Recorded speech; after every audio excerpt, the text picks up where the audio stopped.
Bagi kalian anak 90-an pasti mengenal anime Bleach lewat acara TV minggu pagi saat masih anak-anak.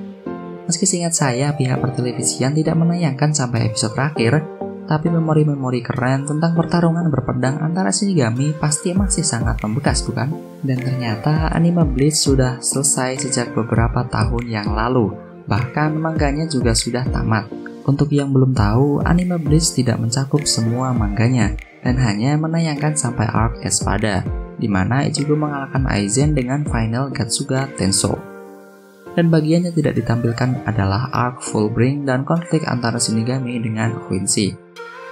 Saya di sini tidak akan langsung membahas mengenai cerita yang ada di manga, tapi saya akan mulai dari awal sampai pertarungan Ichigo melawan Aizen terlebih dahulu.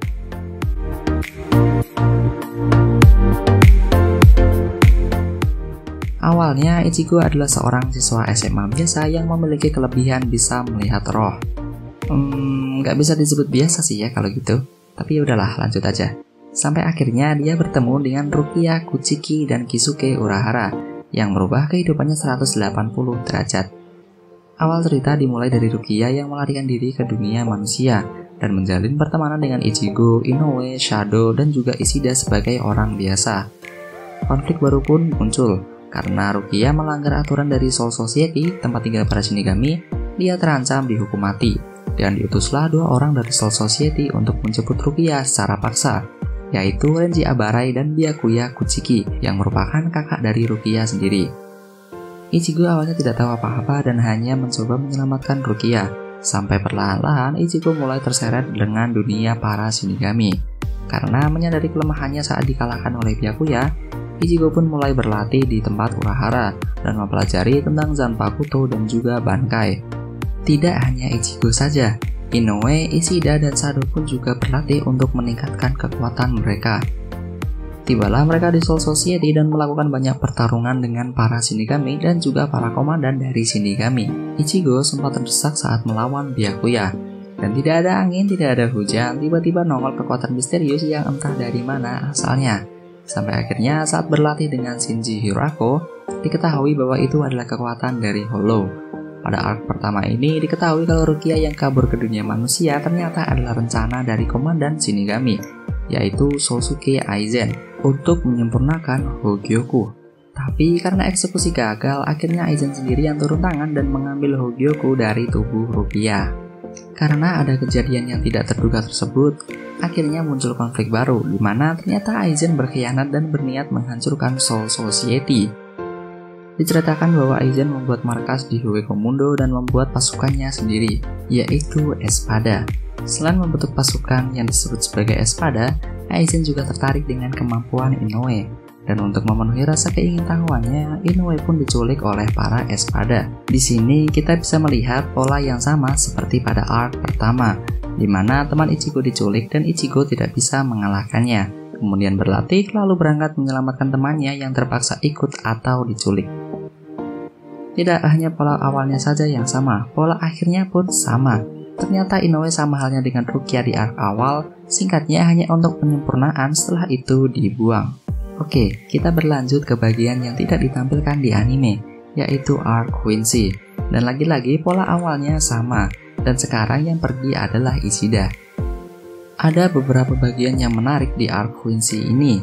Untuk kalian yang bertanya-tanya dari mana kekuatan Hollow Ichigo muncul di arc pertama, di arc ini kalian akan mendapatkan jawabannya. Selain itu, terungkap juga fakta bahwa ternyata Ichigo adalah anak dari Shinigami dan juga Quincy, di mana ayahnya adalah seorang Shinigami yang bahkan merupakan salah satu komandan pada masanya.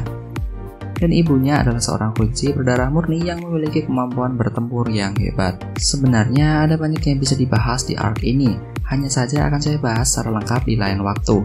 Para Quincy dipimpin oleh seorang bernama Yhwach. Saya bingung sih gimana cara ngejanya, jadi kita panggilnya Yhwach aja ya.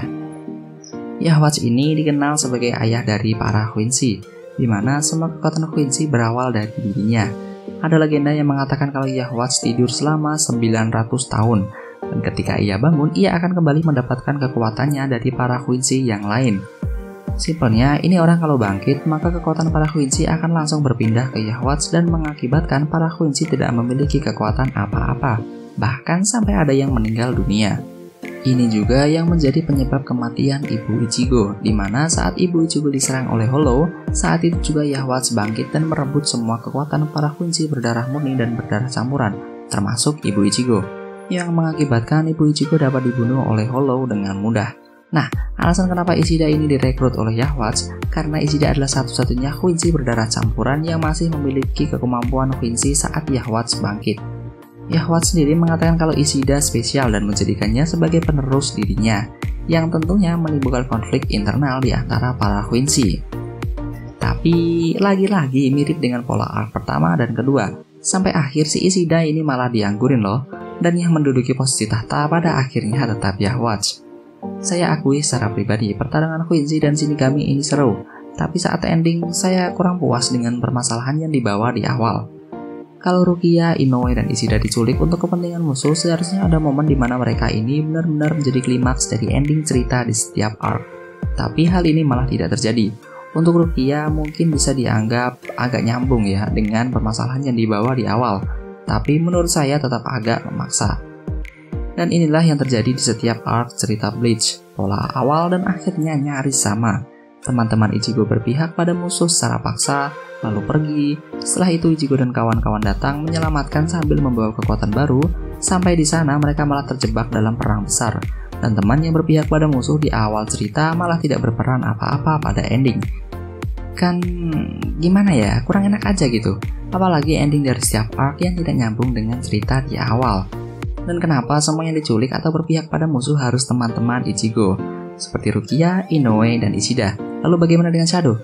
Saya tidak tahu, tanyakan saja pada Kubo Sensei. Toh siapa juga sih yang mau nyulik Pom-Pom bertubuh kekar kayak gini? Mau diapain coba? Ya, kita kembali ke poin awal. Saya berpendapat bahwa adegan fight dari setiap arc ini seru. Bahkan kemampuan dari para Shinigami, Espada, dan Quincy ini juga sangat beragam. Hanya saja secara pribadi saya kurang puas dengan ending yang mana tidak nyambung dengan kaitan permasalahan yang dibawa di awal. Sebelum saya tutup, bagi kalian yang ingin tahu kelanjutan dari anime Bleach, kalian bisa membeli manganya di toko online pilihan kalian atau toko buku terdekat di kota kalian. Karena komik Bleach sendiri sudah bisa kalian beli secara resmi di Indonesia. Dan oh ya, apabila ada yang ingin disampaikan atau kurang setuju, silahkan sampaikan di kolom komentar. Terima kasih.